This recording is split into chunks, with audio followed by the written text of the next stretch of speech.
Alright guys, today I'm going to do a video that I've been wanting to do for a long time. This is about a concept called King, Warrior, Magician, Lover. And those of you who know me pretty closely, I've mentioned this before.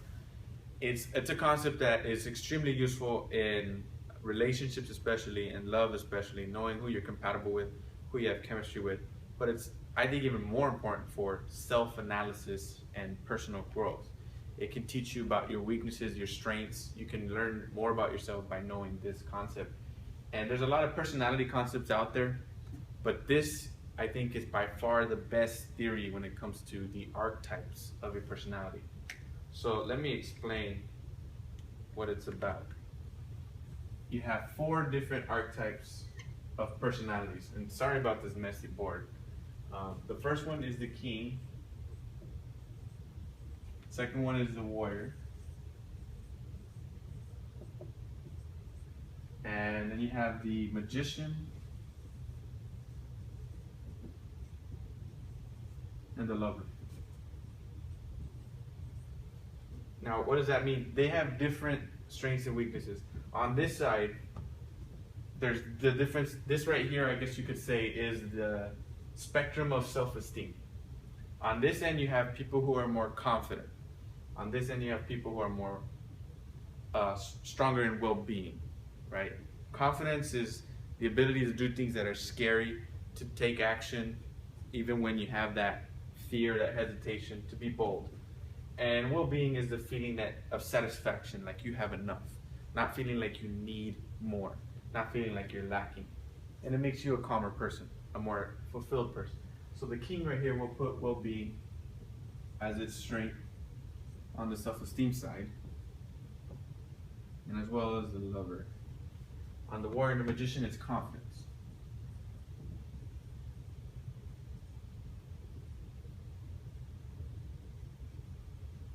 Let's see if you guys can guess who I am. By the way, before I explain the rest, if you can guess what somebody is right away, you can tell right away that person's a king, that person's a magician or a warrior or a lover. That means that person is very unbalanced.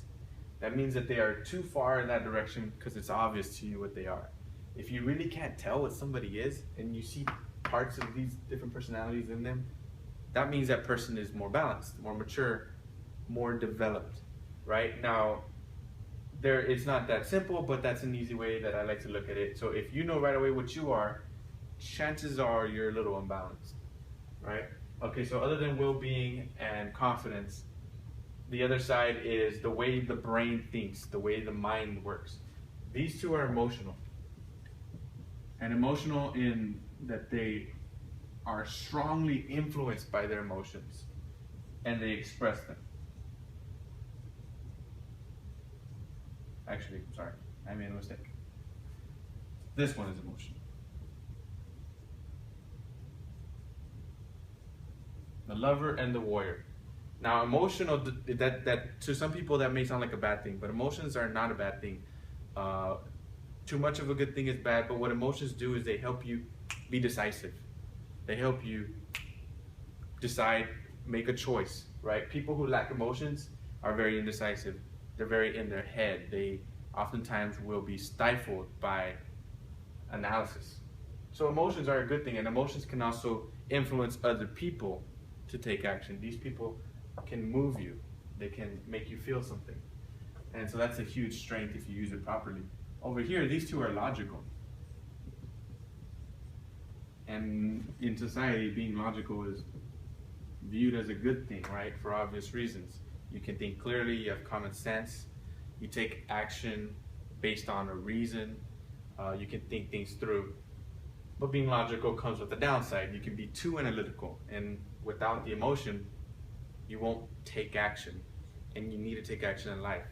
Because like that fortune cookie I posted about a while back, many a false step is made by standing still. So you need both. And that's the first part I want to talk about is chemistry.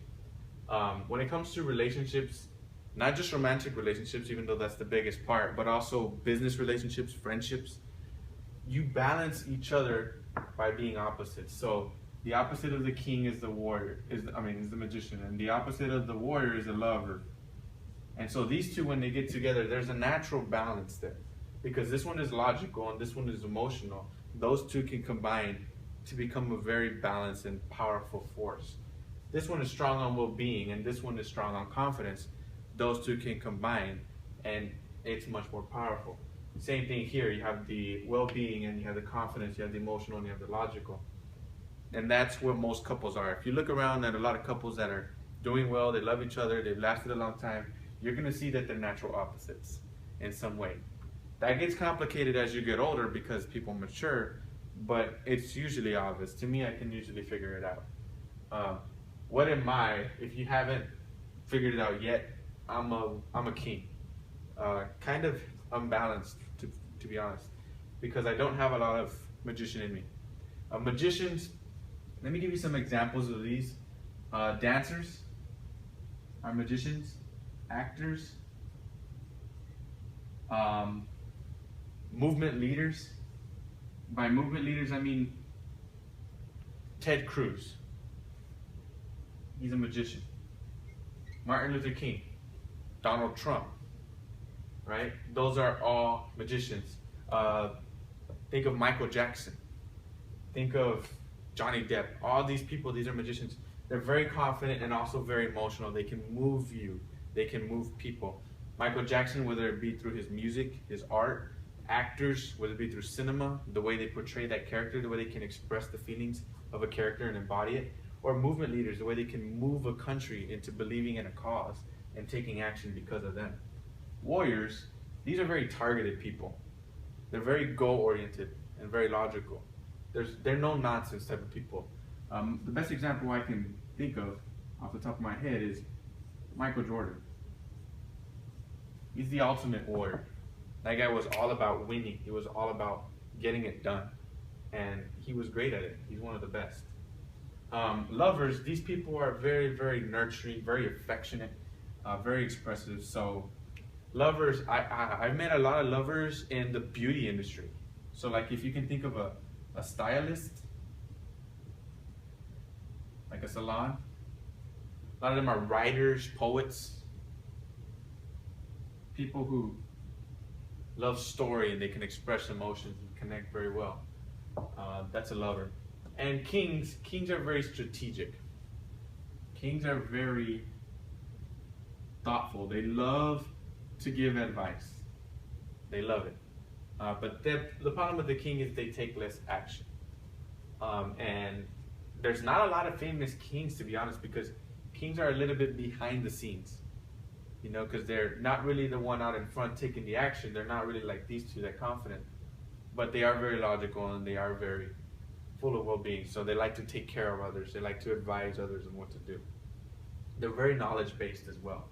So I guess you could say thinkers are kings, maybe philosophers.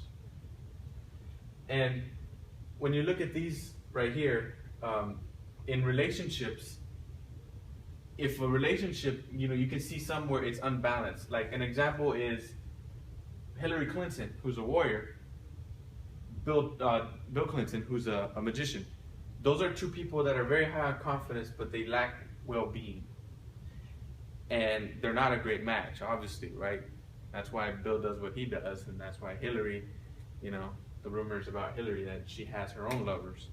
So that's why they're not a very good couple. But they are a power couple because of the confidence of them both, right? And if you look at couples where people don't quite mesh, they clash, a lot of times it's because they're not a perfect match.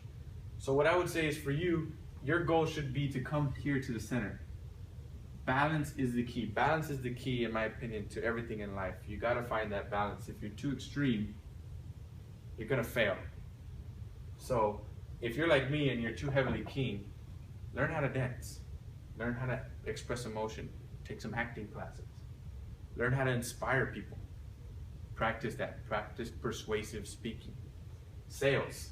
That's a great thing. That's something I'm doing right now. I'm learning sales.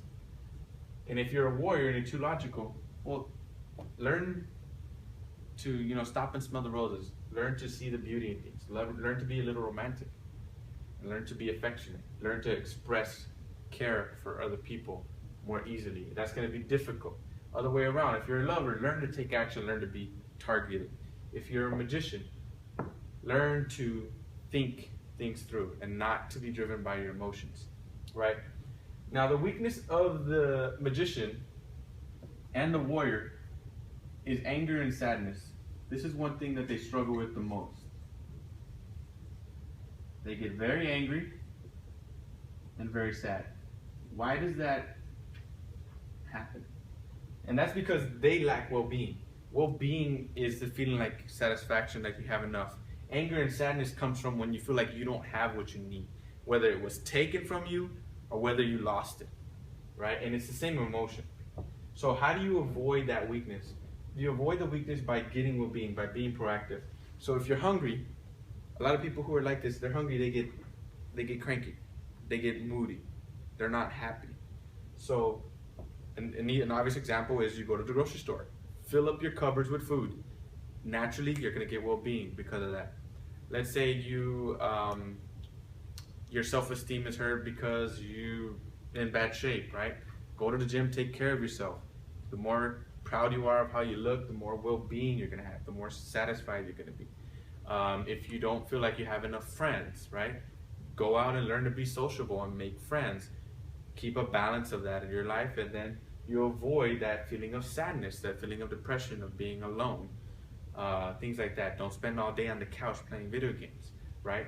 If you have a lack of money and that upsets you, well, go out and work and get the money, right? There's proactive things you can do to get well-being. Get what you need. Figure out what your needs are, and then meet those needs before you get a shortage of them, before there's not enough and you start to have a problem with these two emotions, right? Take care of it in advance. Don't wait until later. Fill up the bank, you know? And as far as the king and the lover, their weakness is fear and anxiety. Sorry about my bad handwriting. It's just how it goes. Anxiety and fear. How do they deal with this weakness? Well, they need to get confidence because that's what they lack. So you get confidence by doing courage. So if something terrifies you, if something is difficult for you to do, then what you should do in order to gain confidence is to take action boldly. And it doesn't mean like just, like grit your teeth and try to get through it and like at the end like, oh God, thank God I went through that. It's all over. No, you need to go boldly into it. Face it confidently. And when you do that, it's going to be scary. It's not going to be easy. You'll probably mess up. But if you try and you give it 100%, you're going to get confidence from that, right? So let's say a guy, you see a beautiful girl and you want to go say hi to her, and you can't even say hi, much less show interest or ask for her phone number. Well, take that baby step boldly. Like, hey, how's it going? And that may seem like normal to everybody else, but to you, that was really, really hard to do. When you do that boldly, you're going to gain confidence. And then you can go a step further. And there's little things you can do all day long as a king or as a lover that give you a little bit of fear and anxiety. If the waiter messes up your order, you have that little hesitation telling him, you're a little afraid to speak up and say something. Don't be passive. Take the action. And that's how you become more balanced. You can balance yourself from there to this side of the scale. And then here, by meeting your needs in advance, you can go from here to this side of the spectrum. On here on the logical, emotional side, these two need to become more knowledge-based. They need to think more, be more thoughtful. Read boring books that have important information that you can use. Listen to people who are very knowledgeable about a particular subject. Learn about it. Don't think, oh, that's boring, I just want to have fun. That's usually what these two do. They just want to have fun. They just want to do things that feel good because they're so emotional based. Well, that's going to keep you in balance. So go more knowledge based. These two, they're a little too knowledge based. So they need to feel more, right? They need to express more. They need to get that out. Do that and you become more balanced. And that's how you become a great person, in my opinion. When you're an all-around person, you don't need anything. You don't need anyone. You can go out there and create for yourself. And that's a position of power. That's a position of choice. That's a trick for you. Now, let's say I'm a king and I have my sights set on another girl who's a queen. We're not opposites, right? So we're not gonna have chemistry. It's gonna be hard for us to work. Or let's say we're in love, but it's just not quite working. And theoretically, there's a way you can make that relationship work. And that's by both of you becoming balanced, moving to the center. Because if you're heavily king and she's heavily queen, but you become balanced, well then now the relationship is not lacking anything. If she has some magician and you have some magician, you both have lover, you both have warrior, enough to where you don't need to depend on another person to fulfill that emptiness, that lack of emotion or confidence, well then the relationship can work. Because when they screw up the order, you're not just gonna both sit there passively and do nothing. Both of you can speak up because you're balanced enough that you can access that side of your personality when needed. You can bring it up on call, right? And I think I've learned that. I've dated girls who are not magicians, who are warriors, queens, and lovers, and I can play the role of a magician when I need to because I've practiced it enough. I've done enough public speaking. I've done enough, expression where I can do that. I can't dance, but I can do enough. I can get by. So that's the trick there. Become more balanced, and your options pretty much can quadruple. Because if you're very unbalanced and you're way over here, you can only work with a magician who's way over here. That's not a lot of choice because you got the whole world of people here. But when you become more balanced, now boom, that's what's available to you.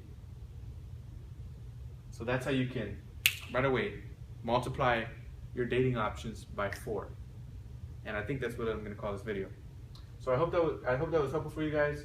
I'm going to make more videos like this. There's a lot more to learn besides just the archetypes. These are just archetypes. There's more to personalities than just an archetype, right? Personalities have values and character. Personalities have, maturity, things like that. That is separate from just your archetype because this is a very basic, simplified thing. This is more about chemistry and, balance in yourself.